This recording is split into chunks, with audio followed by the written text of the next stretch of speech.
वो क्या कहते हैं, हर कुत्ते का दिन आता है। इससे हम किसी को कुत्ता नहीं कह रहे हैं, ये सिर्फ मुहावरे का कॉन्टेक्स्ट है। वैसे मुहावरे में ये नहीं बताया गया था कि ये दिन अच्छे आते हैं या बुरे, क्योंकि फालता के डॉन जहांगीर खान के दिन तो आ गए पर बुरे आए हैं। आप पहले ये वीडियो देखिए, कैसे फालता के सिकंदर कहे जाने वाले टीएमसी के जहांगीर खान अब हाथ जोड़े माफी मांगते हुए पुलिस के साथ चल रहे हैं। ये वीडियो देखकर बहुत लोगों को बुरा लग रहा है, उन्हीं लोगों को जो जहांगीर खान द्वारा की गई ज्यादतियों पर महीनों तक मुंह सिले बैठे रहे। शुरू से ही शुरू करते हैं। जहांगीर खान फालता से टीएमसी के उम्मीदवार थे और अभिषेक बनर्जी के करीबी सहयोगियों में से गिने जाते हैं। चुनाव प्रचार के दौरान ही वे विवादों में आ गए। पहले वो कहते थे, अगर तू सिंघम है तो मैं पुष्पा हूँ। सोशल मीडिया पर रील्स बनती थी, लोग उन्हें फालता का असली बॉस बताते थे। अब वही सीन पलट दिया गया है। वही पुष्पा अब नंगे पांव, हाथ जोड़े, कान पकड़े सड़क पर माफी मांगता चल रहा है और पीछे पीछे हथियारबंद पुलिस का काफिला। यही है जहांगीर खान की कहानी, जिन्होंने खुद को इतना ताकतवर समझ लिया था कि चुनाव आयोग द्वारा भेजे गए आईपीएस अधिकारी अजय पाल शर्मा को भी सीधी चुनौती दे डाली थी। स्थानीय लोगों ने आरोप लगाया था कि जहांगीर खान और उनके सहयोगियों ने मतदान के दौरान धमकियां दी। कुछ निवासियों ने यह तक बताया कि उन्हें और उनके परिवार को बलात्कार और जान से मारने की धमकी दी गई, ये कहकर कि सत्ता में आने के बाद देखा जाएगा। इन्हीं शिकायतों और चुनावी गड़बड़ियों की वजह से चुनाव आयोग को फालता में दोबारा वोटिंग कराने का आदेश देना पड़ा। इसके अलावा जबरन वसूली, मारपीट और चुनाव से जुड़ी हिंसा की शिकायतें भी दर्ज हुई। हफ्तों तक फरार रहने के बाद 8 जून को उन्हें भारत नेपाल सीमा से गिरफ्तार किया गया, जब वे सीमा पार करने की कोशिश में थे। गिरफ्तारी के बाद से उन्हें कई बार सबूत जुटाने और घटनास्थल पुनर्निर्माण के लिए सड़कों पर निकाला गया और इन्हीं में से एक वीडियो में वे नंगे पांव, हाथ जोड़कर माफी मांगते और कान पकड़ते नजर आए। अब जो विरोध इस वीडियो पर उठा है उसे ध्यान से देखने की जरूरत है, क्योंकि इसमें कौशिक राज और अरविंद गुणासीकर जैसे यूजर ये सवाल उठा रहे हैं कि किसी आरोपी को बिना सजा हुए इस तरह सड़कों पर परेड कराना कानून की किस धारा के तहत लीगल है। कुछ अकाउंट जैसे मोहम्मद अनीस अंसारी जैसे ये दावा कर रहे हैं कि जहांगीर खान को सिर्फ इसीलिए अपमानित किया जा रहा है क्योंकि वे मुस्लिम हैं, और इसी आधार पर बीबीसी, अल जजीरा, न्यूयॉर्क टाइम्स, संयुक्त राष्ट्र मानवाधिकार जैसी अंतर्राष्ट्रीय संस्थाओं को टैग करके भारत को दुनिया के सामने बदनाम करने की कोशिश की जा रही है।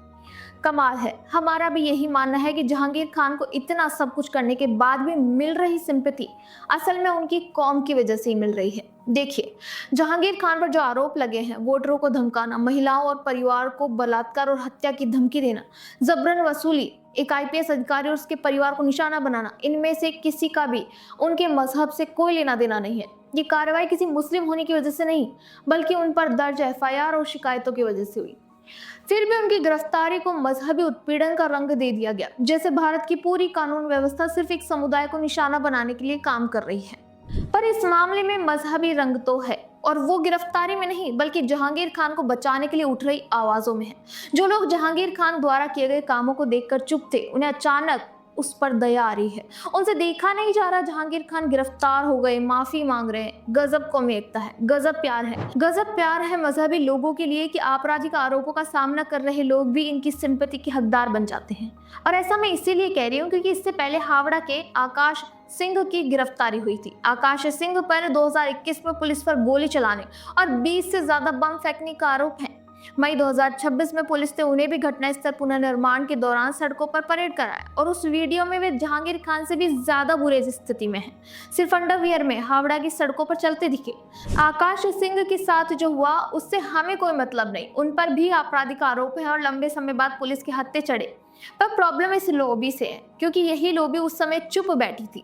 उस वीडियो पर न कोई अंतर्राष्ट्रीय संस्थाओं को टैग करने वाला ट्वीट आया, न किसी ने इसे किसी समुदाय के अपमान के तौर पर पेश किया, न कोई दुनिया देखो वाला नैरेटिव खड़ा हुआ। सवाल यही है कि अगर पुलिस की कार्रवाई का तरीका एक जैसा है तो आपके रिएक्शंस में फर्क क्यों है? जवाब सीधा है, जब आरोपी हिंदू होता है तो ये सिर्फ अपराधी पर सख्ती है, लेकिन जब आरोपी मुस्लिम होता है तो वही कार्रवाई अचानक धार्मिक उत्पीड़न बन जाती है। ये डबल स्टैंडर्ड सिर्फ इत्तेफाक नहीं, ये एक सोची समझी रणनीति का हिस्सा है, जहां अपराध की गंभीरता पीछे छूट जाती है और पहचान की राजनीति आगे आ जाती है, ताकि किसी भी कार्रवाई को तुरंत एक संगठित नैरेटिव में बदल दिया जाए और असली सवाल कि आरोपी ने आम लोगों के साथ क्या किया पूरी तरह गायब हो जाए। रूल ऑफ लॉ पर सवाल उठाना हर नागरिक का हक है, और वह सवाल जहांगीर खान और आकाश सिंह दोनों को मामले में बराबर उठना चाहिए। लेकिन जब वही सवाल चुनिंदा तरीके से सिर्फ एक मामले में उठे और साथ में धर्म का तड़का लगाकर अंतर्राष्ट्रीय मंच तक पहुंचाया जाए, तो ये न्याय की मांग नहीं रह जाती, ये एक मैनेज्ड विक्टिमहुड नैरेटिव बन जाती है जिसका मकसद किसी आरोपी की रक्षा करना नहीं